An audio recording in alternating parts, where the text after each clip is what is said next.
नमस्कार साथियों, Vineet kitchen gardening YouTube channel पे आपका स्वागत है। अगर आप मेरे चैनल पे नए आए हैं तो मेरे चैनल को लाइक और सब्सक्राइब ज़रूर करिए, जिससे कि आगे आने वाली वीडियो के बारे में आपको जानकारी हो सके। आज मैं आपको पौधे की मिट्टी में सॉलिड फर्टिलाइज़र का उपयोग किस प्रकार से करते हैं उसके बारे में जानकारी दूंगा। देखिए, मैंने 3 गमले में 3 तरह के सॉलिड फर्टिलाइज़र को लिया है और इसका उपयोग मैं मिट्टी में करूँगा।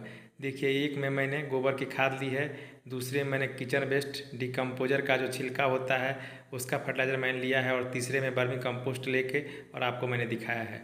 आइए मैं आपको अपने ग्रो बैग के पास लेके चलता हूँ। देखिए, मेरा ग्रो बैग है, 18 इंच का ग्रो बैग है। इस ग्रो बैग की देखिए मैं कैसे निराई गुड़ाई कर रहा हूँ। गुड़ाई करने के लिए सबसे पहले आप जो गार्डनिंग टूल्स लिए उस गार्डनिंग टूल्स की सहायता से मिट्टी को 1 से 1.5 इंची गहराई तक अच्छी प्रकार से निराई गुड़ाई करके और मिट्टी को एकदम से भुरभुरी बना देंगे।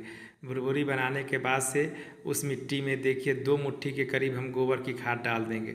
देखिए, मैं 2 मुट्ठी करीब गोबर के खाद निकाल ले रहा हूँ अपने गमले से और उसे मैं मिट्टी में अच्छी प्रकार से मिला दूंगा। इसी प्रकार से आप भी गोबर की खाद को लेकर के 2 मुट्ठी के करीब और इसमें मिट्टी में अच्छी प्रकार से मिला लेंगे। जिस प्रकार से मैं देखिए अपने गार्डनिंग टूल्स की सहायता से मिला रहा हूँ, उसी प्रकार से आप भी मिला लेंगे।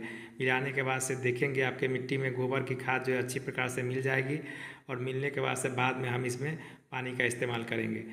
आइए अब मैं आपको दूसरे पौधे के पास ले चलता हूँ और जो दूसरा मेरा सॉलिड फर्टिलाइज़र है वर्मी कंपोस्ट को मैंने रखा है। देखिए, वर्मी कंपोस्ट किस प्रकार से मैं पौधे को देता हूँ उसको मैं आपको दिखा रहा हूँ। यह देखिए 12 इंच के ग्रो बैग में जो मैंने भिंडी लगाई हुई है उस भिंडी की भी देखिए मैं गार्डनिंग टूल्स की सहायता से अच्छी प्रकार से देखिए निराई गुड़ाई कर लेता हूँ। निराई गुड़ाई करने के बाद से देखिए मेरी मिट्टी अच्छी प्रकार से महीन हो गई है। अब मैं उसमें देखिए 1 मुट्ठी के करीब वर्मी कंपोस्ट डाल दूँगा और वर्मी कंपोस्ट डालने के बाद से मेरी मिट्टी बहुत ही अच्छी हो जाएगी और बहुत ही फर्टाइल हो जाएगी। इससे मेरे पौधा बहुत तेज़ी से ग्रो करेगा और अच्छे फ्रूट और फल आएंगे। आइए अब मैं आपको देखिए ये किचन वेस्ट जो डिकम्पोजर होता है उसका जो छिलका होता है उसको मैंने लिया है। इसके छिलके का उपयोग हम लोग मिट्टी में डालने में करते हैं। मिट्टी में डालने से मिट्टी बहुत ही उपजाऊ हो जाती है और बहुत ही अच्छा काम करती है। इसी प्रकार से जितने भी आप सॉलिड फर्टिलाइज़र बनाएंगे उसका यदि आप लिक्विड निकाल देंगे तो उसका जो सॉलिड पार्ट्स होगा उस सॉलिड पार्ट्स को ले आके और इसी प्रकार से गमले की मिट्टी भुरभुरी करके उसमें डाल देंगे। और एक बात का ध्यान रखें, किचन वेस्ट डिकम्पोजर को जब आप निकालेंगे तो हाथ में ग्लव्स लगा के ही निकालेंगे। चूँकि मैं भी प्लास्टिक से इसे और ग्लव्स के सहारे से निकाल चुका हूँ, इसलिए यहाँ पे ग्लव्स पहन के मैं आपको नहीं दिखा रहा हूँ। डिकम्पोजर के छिलकों को आप 1 महीने बाद ही डिकम्पोजर के डब्बे से निकालेंगे, क्योंकि 1 महीने के पहले वो डिकम्पोज होकर के अच्छी तरह से फर्टिलाइज़र नहीं बन पाता है। इसलिए आप उसे 1 महीने तक कम से कम रहने दें, उसके बाद से उसे निकालें। हमारे जो ये डिकम्पोजर का छिलका है उसका लगभग 1 महीना पूरा हो चुका है, इसलिए इस छिलके का देखिए कलर बदल गया है और इस प्रकार से आप जान जाएंगे कि यह बहुत अच्छा फर्टिलाइज़र बन के तैयार हो गया। 1 महीने के करीब लगा था और लगने के बाद से मैं इसे निकाला हूँ। 1 महीने बाद इसका प्रयोग आप पौधे में करेंगे तो आपका पौधा हरा भरा होकर बहुत तेज़ी से ग्रो करेगा। देखिए, मैंने अपनी मिट्टी की अच्छी प्रकार से गुड़ाई कर दी है और निराई गुड़ाई करने के बाद से अब उसमें मैं देखिए इस फर्टिलाइज़र को डाल दूंगा। साथियों, आप लोग वीडियो स्किप करके न देखा करें। स्किप करके देखने से आपकी जानकारी अधूरी रह जाएगी, जिससे आप अपने पौधे की देखभाल अच्छी प्रकार से नहीं कर पाएंगे और बाद में आपके पौधे का नुकसान हो सकता है और आपका पौधा अच्छी प्रकार से फल और फ्रूट नहीं देगा। इसलिए आप वीडियो को पूरा देखा करिए।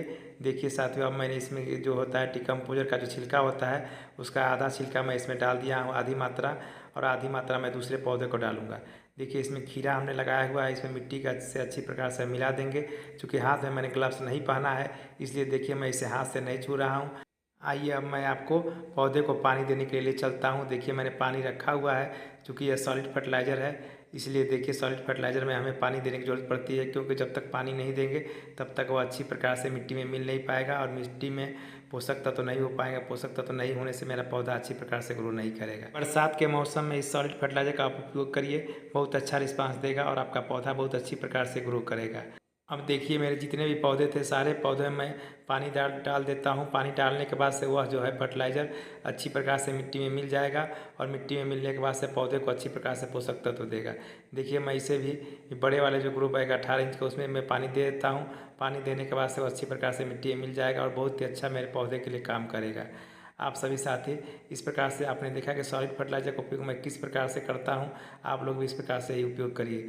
वीडियो देखने के लिए आप सभी साथियों को बहुत बहुत धन्यवाद।